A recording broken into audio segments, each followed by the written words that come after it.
एक हमारा सवाल था, ये स्टूडेंट्स के लिए जो एजुकेशन लोन रहता है, वो ले सकते हैं? क्या चीज, फिर से बोलिए, क्या चीज का लोन? Education education loan.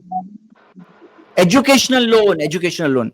देखिए एजुकेशनल हाँ। लोन्स जो है ना, उसके अंदर अक्सर जो होता है वो स्टूडेंट्स को, देखिए एक होता है पूरा कमर्शियल लोन जो सूदी बेसिस पे है, बिल्कुल नहीं ले सकते। एजुकेशनल लोन जो सूदी मॉडल पे है प्योरली, वो नहीं ले सकते हैं। लेकिन एक जो होता है जो स्टूडेंट्स को सपोर्ट करने के लिए बाज गवर्नमेंट्स वगैरह उसे सीपीआई, कंज्यूमर प्राइस इंडेक्स से लिंक करके एक चार्ज लेती है कि हमने आपको मिसाल के तौर पे आज 10 लाख दिए, अब 10 लाख की क्या वैल्यू रही 5 साल बाद, तो कंज्यूमर प्राइस इंडेक्स के बेसिस पर वो लोग कुछ एडिशनल पैसे लेते हैं। लेकिन इस बारे में भी स्कॉलर्स का फतवा ये है कि सीपीआई बेस्ड इंक्रीज करके भी उसके अंदर जो लिया जाता है पैसे बढ़ा करके, वो भी उसको सूद में ही शुमार करते हैं। मतलब बोले कि सीपीआई बेस्ड फंड इंक्रीज करना भी सूद में शुमार है। तो इसी वजह स्कॉलर्स का फतवा है, वो कहते हैं कि मिसाल के तौर पे 10 लाख आज ले रहे हैं आप, और कल आप 12 देंगे, 15 देंगे, और भले ही सीपीआई का कहा जा रहा है, लेकिन स्कॉलर्स ने इसको अलाउ नहीं किया है। अब जब ये नहीं अलाउड है तो क्या अलाउड है, एजुकेशनल फंडिंग के लिए क्या अलाउड है? तो फिर एक कम्युनिटी ड्रिवन कुछ इनिशिएटिव हो, जो कम्युनिटी ड्रिवन ऐसे बैतुल माल हो जिसमें स्टूडेंट्स को सपोर्ट किया जाए, या ऐसे फंड्स हो जिसके जरिए स्टूडेंट्स को एक ऐसा इंटरेस्ट फ्री लोन दिया जाए।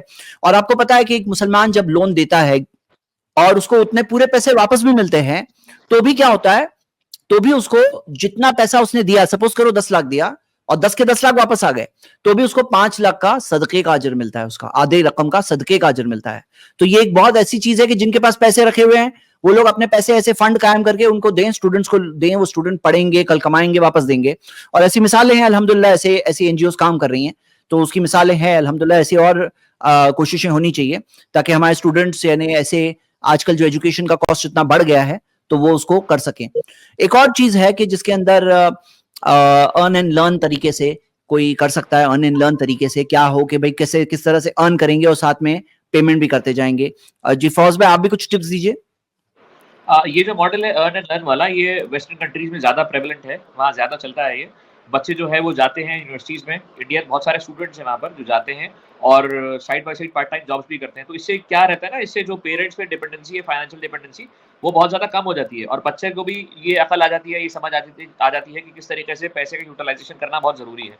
आपकी बात से बिल्कुल सहमत हूँ, कम्युनिटी ड्रिवन प्रोजेक्ट्स होने चाहिए, ज़रूरी है, एनजीओ बेस्ड फंडिंग ज़रूरी है, इंटरेस्ट फ्री फंडिंग ज़रूरी है एजुकेशन लोन के लिए, और in need of the hour है। इससे बड़ी बात मैं बढ़ के ये कहूँगा कि ऐसे हम लोग क्यों ना इस काबिल हो जाएं कि हम लोग यूनिवर्सिटीज़ खोल लें, हम लोग कॉलेजेस खोल लें, वहाँ पर सब्सिडाइज्ड एजुकेशन दें। तो ये भी कम्युनिटी ड्रिवन एजेंडा का या कम्युनिटी ड्रिवन प्रोग्राम का एक पार्ट हो सकता है। तो इस तरीके से कम्युनिटी इनिशिएटिव की बहुत ज़्यादा कमी है इस वक्त सोसाइटी में, और बहुत ज़्यादा काम होने की ज़रूरत है, जो कि ना सिर्फ एक मुसलमान को बल्कि पूरे समाज को, गैर मुसलमानों को भी कहीं ना कहीं उससे जो है वो फायदा मिलेगा इंशाल्लाह, पूरी उम्मीद है।